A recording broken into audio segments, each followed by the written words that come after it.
And joining us from Kabul, Afghanistan is Mr. Daoud Sultanzoy, former member of the Afghan parliament. Thank you very much for being with us. Thank you very much. Mr. Sultanzoy, some very detailed descriptions and stories in Amnesty's report. How widely seen is this on the streets?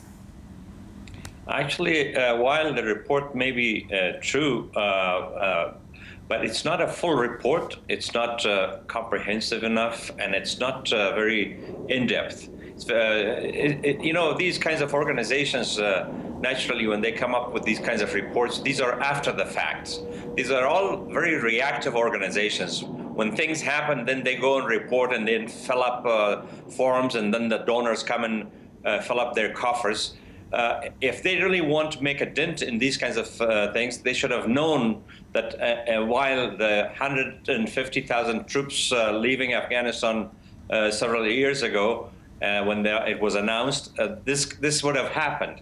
While nothing was done about security, about war, about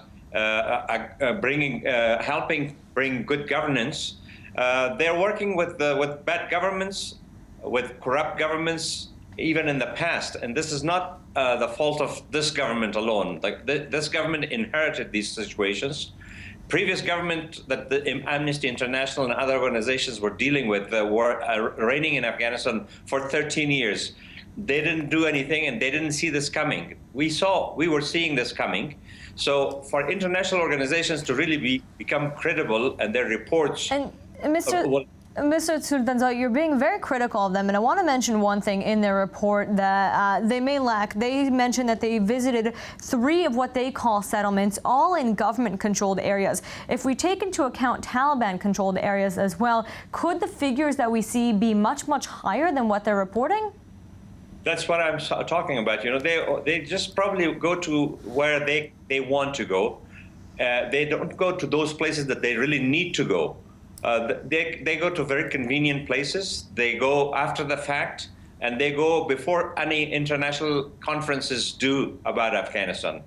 I think the international organizations sometimes do things intendedly or unintendedly. They detract from their own credibility.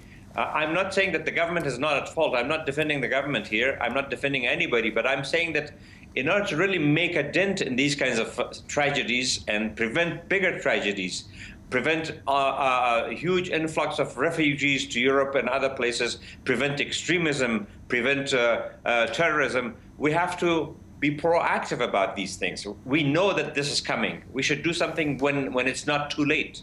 And Mr. Sultanzoy, very quickly, we don't have much time left, but they're mentioning this number of 1.2 million. Do you see this trend continuing?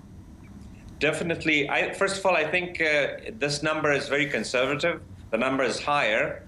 And also, if you combine this number to the number of refugees in Iran and Pakistan and the upcoming season of war will add to this, and plus the unemployment, the lack of opportunity for people, these numbers will double very quickly. Mr. Daoud Sultanzoy, thank you very much for being with us today.